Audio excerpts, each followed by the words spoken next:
Hello again, everyone. Today's story for all ages comes in the form of a poem. The poem is by Joy Harjo, and the title of it is For Calling the Spirit Back from Wandering the Earth in Its Human Feet. Put down that bag of potato chips, that white bread, that bottle of pop. Turn off that cell phone, computer, and remote control. Open the door, then close it behind you. Take a breath, offered by friendly winds. They travel the earth, gathering essences of plants to clean. Give it back with gratitude. If you sing it, will give your spirit lift to fly to the stars, ears and back. Acknowledge this earth who has cared for you since you were a dream, planting itself precisely within your parents' desire. Let your moccasin feet take you to the encampment of the guardians who have known you before time, who will be there after time. They sit before the fire that has been there without time. Let the earth stabilize your post-colonial insecure jitters. Be respectful of the small insects, birds, and animal people who accompany you. Ask their forgiveness for the harm we humans have brought down upon them. Don't worry, the heart knows the way through there. May be high rises, interstates, checkpoints, armed soldiers, massacres, wars, and those who will despise you because they despise themselves. The journey might take you a few hours, a day, a year, 100, 1,000, or even more. Watch your mind, without training it, might run away and leave your heart for the immense human feasts set by the thieves of time. Do not hold regrets. When you find your way to the circle, to the fire kept burning by the keepers of your soul, you will be welcomed. You must clean yourself with cedar, sage, or other healing plants. Cut the ties you have to failure and shame. Let go the pain you are holding in your mind, your shoulders, your heart, all the way to your feet. Let go the pain of your ancestors to make way for those who are heading in our direction. Ask for forgiveness. Call upon the help of those who love you. These helpers take many forms: animal, element, bird, angel, saint, stone, or ancestor. Call your spirit back. It may be caught in corners and creases of shame, judgment, and human abuse. You must call in a way that your spirit will want to return. Speak to it as you would to a beloved child. Welcome your spirit back from its wandering. It may return in pieces, in tatters. Gather them together. They will be happy to be found after being lost for so long. Your spirit will need to sleep a while after it is bathed and given clean clothes. Now you can have a party. Invite everyone you know who loves and supports you. Keep room for those who have no place else to go. Make a giveaway, and remember, keep the speeches short.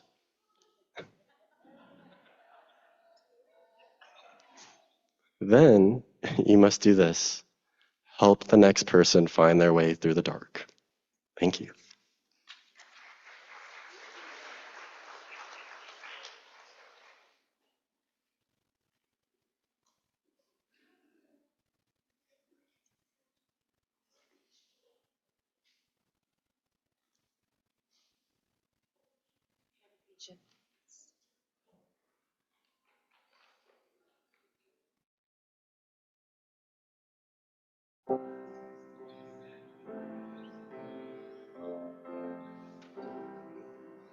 I breathe in,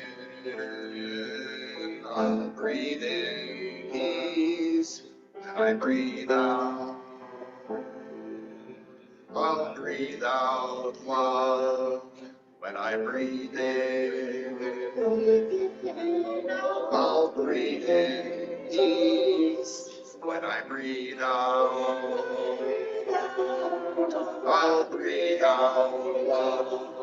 When I breathe in, I'll breathe in peace. When I breathe out, I'll breathe out love.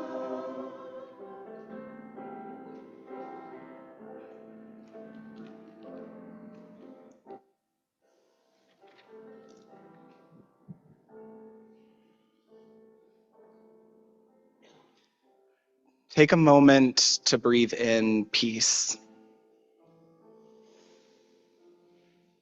And as you exhale, breathe out love. As we enter into this time of prayer and meditation, we gather as a community, holding the world in both hands, the joy and the sorrow. In the spirit of joyful survival, Bill Miller writes this to all of you. To quote our own Mark Twain, the rumors of my death are highly exaggerated. I'm still mostly up and about, mostly at home. And actually, I have good news and was planning on being here to share it, but I wandered into a dark alley last week and was mugged by an immune infusion and a white cell booster shot that persuaded me to stay home. They can't all be good days. The update news is that after my initial 3 months round of chemo, my scan shows a 75% reduction in the tumor in my lung. Pretty good for 3 months. And while there are no guarantees, it puts remission on the table.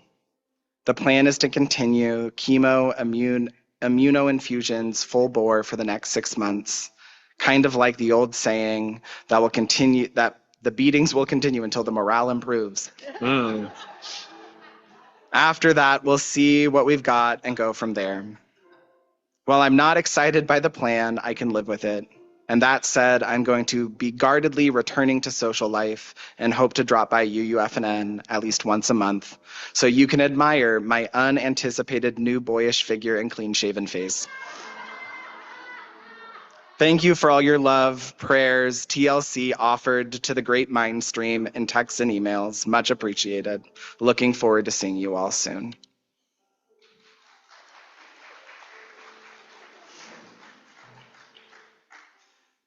Lois Bianchi lifts up Joy Fisher, inviting us all to visit her as she is no longer in rehab and has found a new home in Morningstar. And I'll invite you to talk to Lois about the exact location. We join, and please correct me if I mispronounce her name, Sienna and Jackie.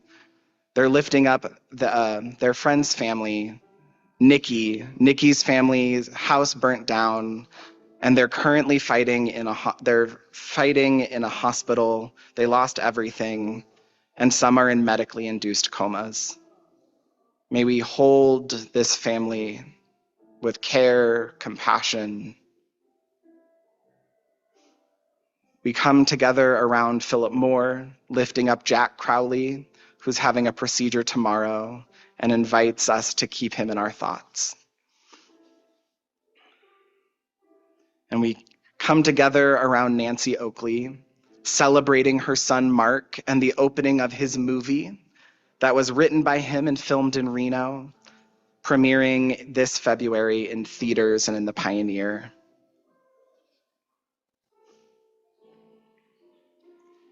I invite you to take this moment, the joys and the sorrows spoken into this room, the joys and sorrows that go unspoken in our hearts. I invite you to just take a minute to breathe into that which you hold.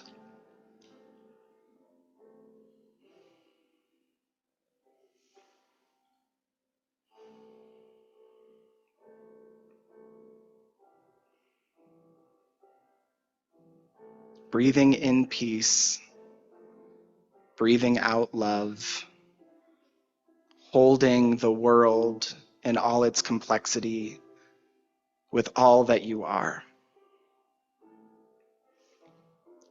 May that breath be a blessing as we cultivate the resilience to do this work together.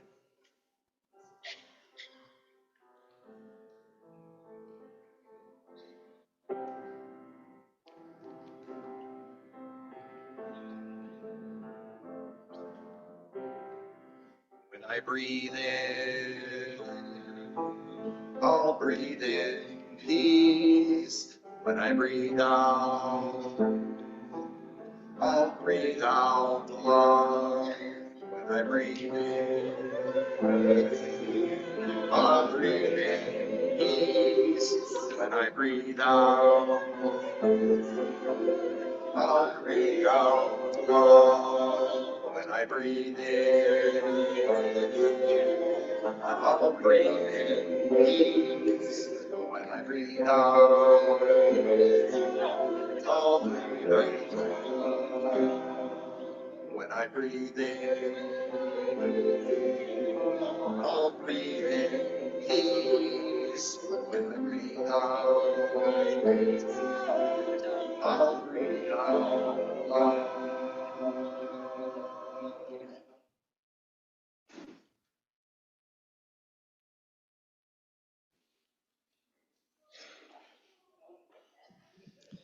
I bet you're all wondering, why are there tables in the middle of the gathering room or in the middle of the great room?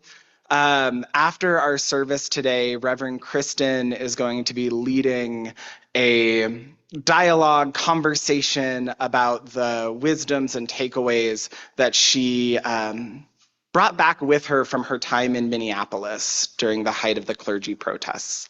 So after our service concludes, if you'd like to stay and participate in the conversation, these tables are for you. We found it easier to set them up before everything than to scramble to set them up afterwards. If you came in thinking there's going to be breakfast and brunch, I apologize.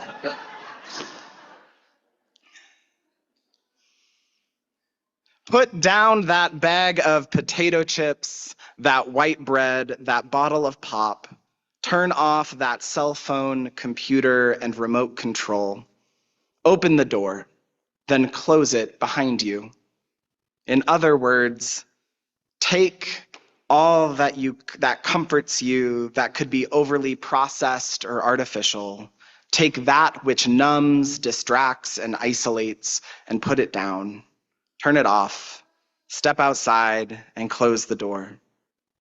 When I paused this week to reflect on our theme of embodying resilience through the collapse, as is our theme for this year, I thought about the young people who took to the streets in Carson City this past Thursday and the young people who took to the streets this Friday across Washoe County.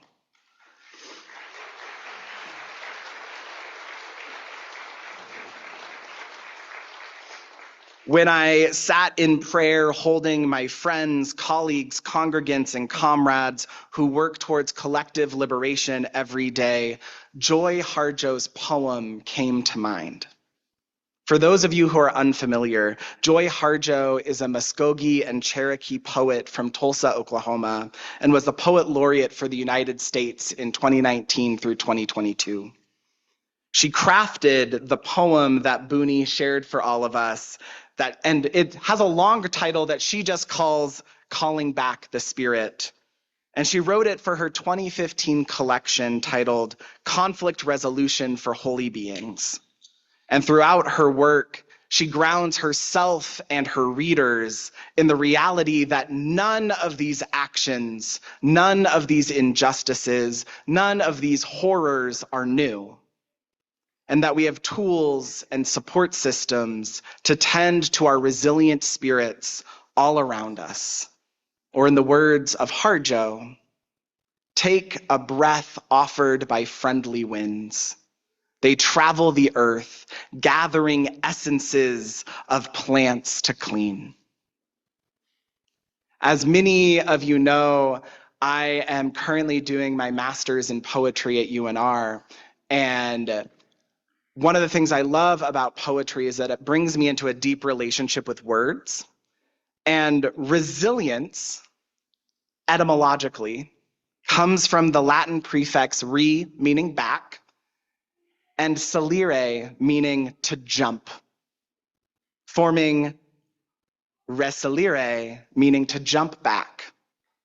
Oftentimes, when I think about resiliency and being resilient, I have the Chumbawamba 1997 song, Tub Thumping, playing in my head. You know, the one that goes, you get knocked down, but I get up again. You're never gonna keep me down. I get knocked down, but I get up again. You're never gonna keep me down.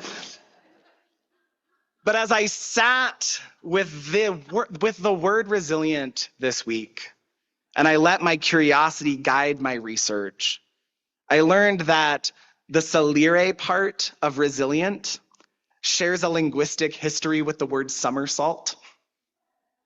That to be resilient has always meant to be in connection with our bodies, the way we jump forward and leap back and turn and twist and flip.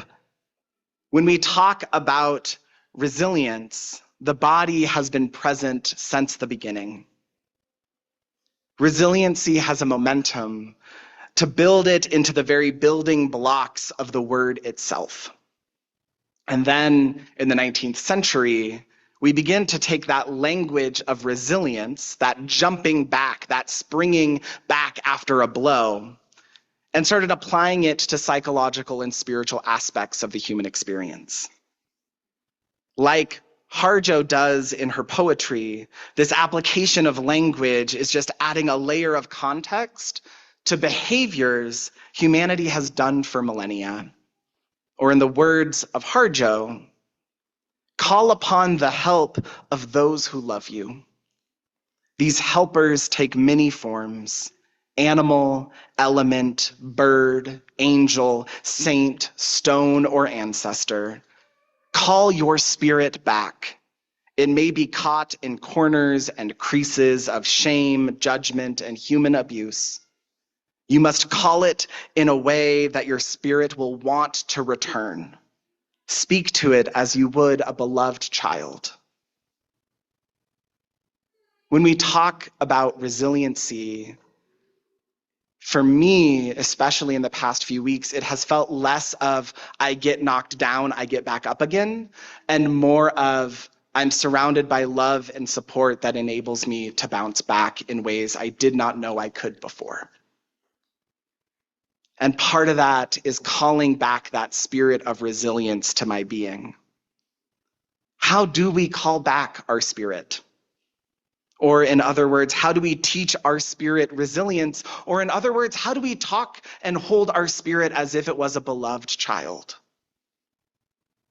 We walk out the door, close it behind us to participate in public action. We feel that rush of adrenaline, of community, of love, of collective rage and grief. Speaking for myself, I always feel more resilient in a group because I know I'm not alone.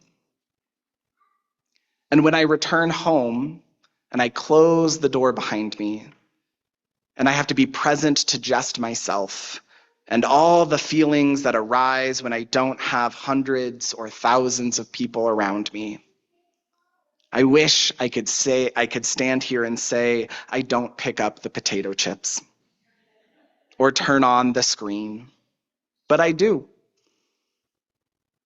I return to old habits of numbing survival, but they don't always make me feel good, let alone nurture my spirit of resilience to open the door and step back out the next day. And yet, in the words of Harjo, to welcome back the spirit, and in this case, the spirit of resilience, requires we meet it with care. Me closing the door and shaming my spirit because of potato chips really isn't helping anybody. Because when you welcome, in the words of Harjo, your spirit back from its wandering, it may return in pieces, in tatters. When we experience the world, we feel the way it tears our spirit apart. How do we practice the gathering of the tethers? To gather them together, And Harjo reminds us that they will be happy to be found after being lost for so long. She then reminds us, your spirit will need to sleep a while after it is bathed and given clean clothes. What an act of love and respect to the spirit. To imagine after a hard day in a hard world to come back and say, yes, we're going to nap and we're going to take a bath and we are going to put on clothes that we love, not for the sake of escaping the world, but because we deserve the respect and kindness to give us the energy and the resiliency to go back out the next day and live into our values. She then says, now, after the bathe, after the nap, after the clothes, now you can have a party. Invite everyone you know who loves and supports you. Keep room for those who have no place to go. Make a giveaway. And remember, keep the speeches short. That to call our spirits back, to call in that resiliency, means we have to give room for joy and connection and community. We have to balance it all. And it is not easy. And it is possible. In part because for Harjo, care is no longer divided between self-care and collective care. That is a binary that no longer works. Care and caring for the spirit is a holistic care. It requires an awareness of the pain and the grief found in the tatters. It requires the respect and love to invite sleep and rest and care. It requires us to hold open the space for the joy of a party with the people we love and who support us, but not so closed that we cannot invite the stranger to party alongside us. Easier said than done. And then Harjo says, then you must do this. Help the next person find their way through the dark. That is not how parties end. And yet, that is exactly what we are called to do in this moment. That line for me is the crux of the poem, this final line, this final instruction. It is not enough that my resilient spirit returns to tend just me, but I must find a way to support those around me, not to overcome, not to numb or bypass, not to fix, but to support them as they find their own way through the hardship of their own life. And when it comes to the work of this congregation, as we covenant through collapse, embodying resilience ripples out like a stone tossed in a pond. The care we treat ourselves with, the care we treat each other with, the care we treat our communities with, the care we treat our movements with, the care we treat our planet with, radiates outward until it hits a wall and it bounce backs. Circles within circles within circles, helping the next person, the next generation, find their way through the dark.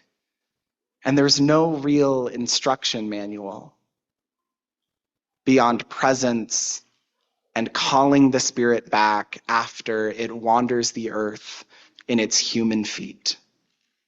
And may that be our blessing. Amen. Blessed be, and namaste.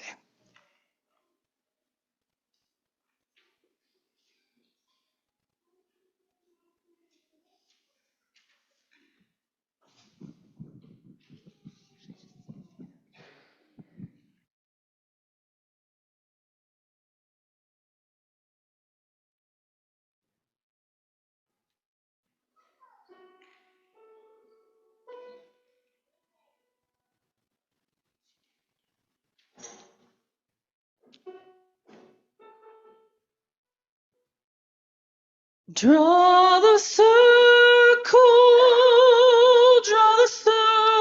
wide. Draw the circle wide. No one stands alone, we'll stand side by side. Draw the circle wide. Draw the circle wide. Draw the circle wide. No one stands alone, we'll stand side by side.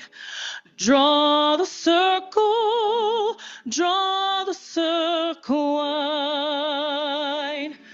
The circle wide, draw it wider still. Let this be our song. No one stands alone, standing side by side. Circle, draw the circle wide. Draw the circle wide, draw it wider still. Let this be our song. No one stands alone, standing side by side. Draw the circle wide. Draw the circle wide. Draw the circle wide. No one stands alone, we'll stand side by side. Draw the circle wide. Draw the circle wide, draw it wider still. Let this be our song. No one stands alone, standing side by side. Draw the circle wide. Draw the circle wide, draw it wider still. Let this be our song. No one stands alone, standing side by side. Draw the circle wide.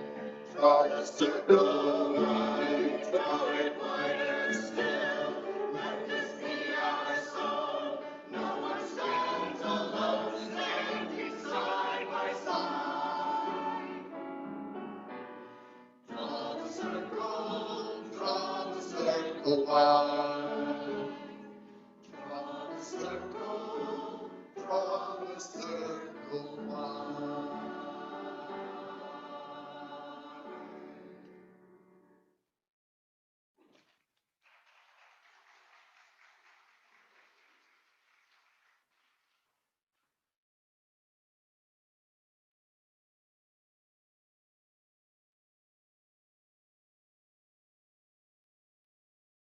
Righty. Now's the time to share in our bounty. I don't know if Tim is here to speak for the organization. Doesn't look like he's here. Well, I'll just go ahead and speak. So every month we give a portion of our offerings to our Share the Plate recipient, reflecting our mission to draw the circle wide outside of this walls and into our larger community. This month's Share the Plate organization is Arts for All Nevada. Among their many arts rep assisted programs, they serve about 2,000 handicapped and special needs adults per year with free art classes and other activities. They also have taught in Title I low-income elementary schools for many years. Effective this fall, however, Trump eliminated all funding for work in these schools, leaving them with a near $40,000 shortfall. Feel free to give what you can and what you're able to and what you're like to. All of our giving options should be on the screen behind me or provided in Zoom session. And now let our offering begin.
Alrighty.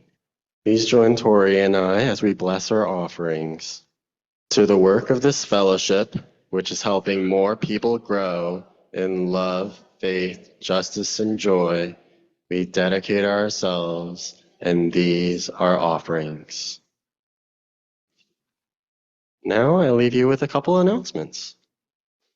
But please, if you can, the posse is short on 1 pound spaghetti preparations.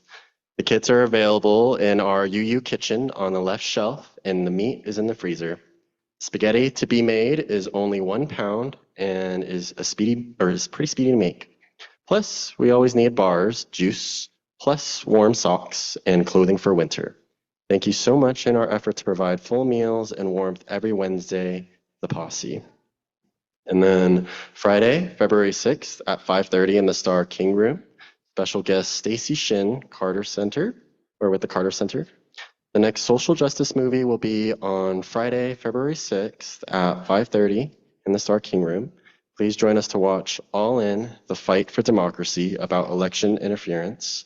With the midterms coming, this feels very pertinent, especially with the Carter Center's decision to monitor elections in Nevada, food and beverages provided, and carpooling if needed.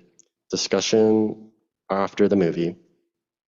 Renowned Hospice and UUFNN invite you and your family and friends to share a time in community at Celebration of Life, remembering together those we have loved and hold dear in our hearts.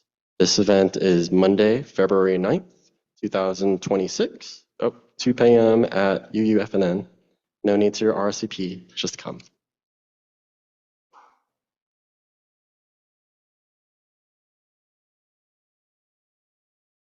Please rise, embody your spirit, and join us in singing Rise Together. The lyrics will be up on the screen.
I invite you to join hands with those around you for our benediction. And if you'd rather keep your hands to yourself, I invite you to softly place them over your heart.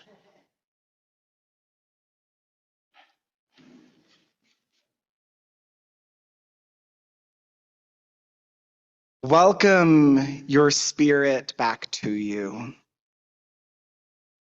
Welcome it as if it were a beloved child. Tend in community all the ways your spirit delights, grieves, dances, protests, and rages. Know that in this community, in these hands, our spirits are held in the light of beloved community. And while our worship has ended and our service is just beginning, don't forget, you must do this. Help the next person find their way through the dark. Amen and blessed be.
Hey, y'all.